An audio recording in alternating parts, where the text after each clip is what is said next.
আপনি কি জানেন আপনার পেটের মধ্যে কোটি কোটি বন্ধু ব্যাকটেরিয়া, যেগুলোকে আমরা বলি গুড ব্যাকটেরিয়া, এরা বাস করছে। এরা যদি ঠিকঠাক মতো কাজ না করে তাহলে শুধুমাত্র যে আপনার হজমে গন্ডগোল হবে বিষয়টা কিন্তু এমন না, বরং বিষয়টা এমন আপনার মেজাজ এবং মানসিক অবস্থা কিন্তু বিগড়ে যাবে।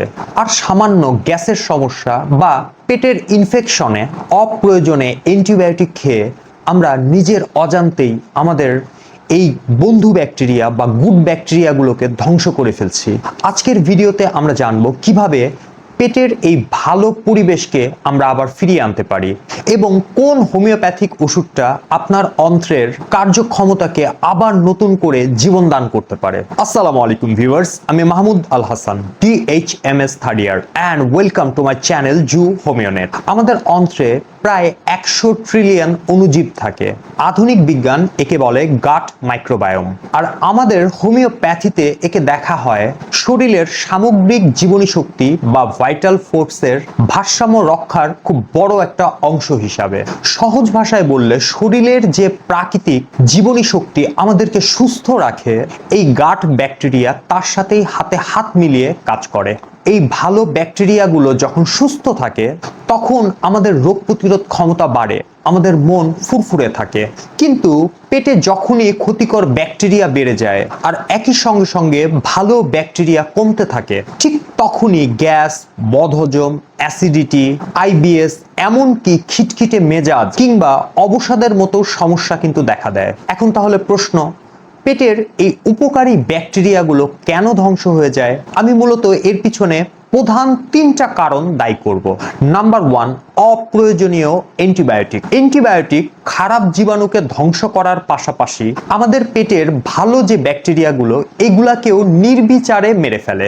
2 নাম্বার পয়েন্ট, অতিরিক্ত চিনি এবং প্রসেসড ফুড গ্রহণ করা। চিনি এবং প্রসেসড ফুড ক্ষতিকর ব্যাকটেরিয়ার খুব প্রিয় খাবার, ফলে খুব স্বাভাবিক যদি আপনি অতিরিক্ত চিনি গ্রহণ করেন, প্রসেসড ফুড গ্রহণ করেন, আপনার পেটের ভালো যে ব্যাকটেরিয়াগুলো এগুলো দুর্বল হয়ে যাবে। 3 নাম্বার পয়েন্ট, মানসিক চাপ এবং অপর্যাপ্ত ঘুম। দীর্ঘস্থায়ী অনিদ্রা এবং স্ট্রেস পেটের ভিতরের প্রাকৃতিক যে পরিবেশটা থাকে এটাকে একদম এলোমেলো করে ফেলে। এখন তাহলে প্রশ্ন, এই পেটের পরিবেশকে স্বাভাবিক করার জন্য হোমিওপ্যাথিক কোন ওষুধটা সব থেকে বেটার কাজ করে? আধুনিক জীবনযাপন কিংবা বারবার ভুল ওষুধ খাওয়ার কারণে যাদের হজমতন্ত্র একদম দুর্বল হয়ে পড়ছে তাদের জন্য হোমিওপ্যাথিতে নাক্স ভূমিকা অত্যন্ত নির্ভরযোগ্য একটা ওষুধ।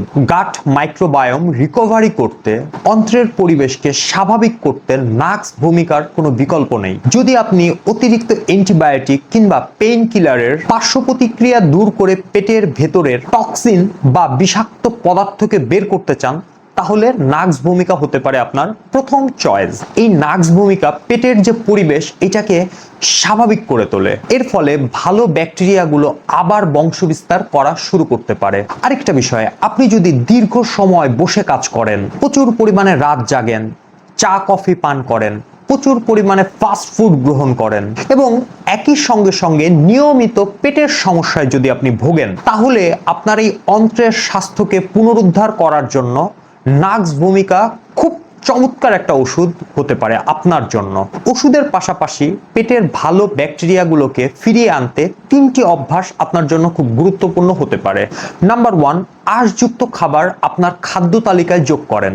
শাকসবজি, ফলমূল এগুলো হলো ভালো ব্যাকটেরিয়াদের প্রধান খাবার। আপনার পেটের ভালো ব্যাকটেরিয়া যদি আপনি বাড়াতে চান তাহলে এই খাবারগুলো আপনার খাদ্য তালিকায় যোগ করা খুব গুরুত্বপূর্ণ। নাম্বার 2, আপনাকে প্রোবায়োটিক খেতে হবে। বেশি কিছু আপনাকে করতে হবে না, জাস্ট প্রতিদিন আপনার খাবারের তালিকায় টক দইটাকে অ্যাড করে দেন। নাম্বার 3, মিষ্টি এবং চিনি জাতীয় যে খাবারগুলো এই খাবারগুলোকে কমায় দেন। তাতে কি হবে, আপনার পেটের যে ক্ষতিকর ব্যাকটেরিয়া সেগুলোর তো এগুলোই প্রধান খাবার, তখন এই ব্যাকটেরিয়াগুলো খাদ্য সংকটে পড়ে যাবে। তারপরে দেখবেন ধীরে ধীরে এই ক্ষতিকর ব্যাকটেরিয়াগুলো দুর্বল হয়ে যাচ্ছে এবং একসময় এরা নিজেরাই ধ্বংস হয়ে যাবে।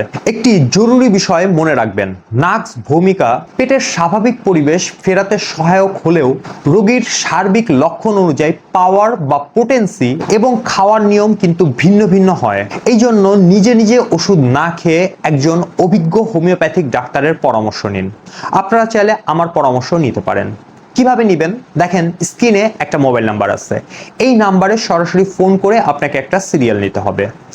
যখন আপনারা এই নাম্বারে ফোন করবেন তখন আপনাকে ডিটেলটা বলে দেওয়া হবে ইনশাআল্লাহ।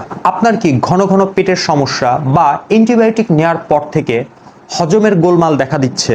কমেন্ট করে আপনার অভিজ্ঞতা আমাকে জানাতে পারেন। আলোচনাটি তথ্যবহুল মনে হলে লাইক এবং শেয়ার করুন এবং পরবর্তীতে স্বাস্থ্য বিষয়ক ভিডিও পেতে জু হোমিও নেট চ্যানেলটিকে সাবস্ক্রাইব করে রাখুন। সো ভিউয়ার্স, এই ছিল আজকের ভিডিও। ইনশাআল্লাহ খুব দ্রুত দেখাবে নতুন কোনো ভিডিও নিয়ে। ততক্ষণ পর্যন্ত সকলে ভালো থাকবেন, সুস্থ থাকবেন। আল্লাহ হাফেজ। আসসালামু আলাইকুম ওয়া রাহমাতুল্লাহি ওয়া বারাকাতুহু।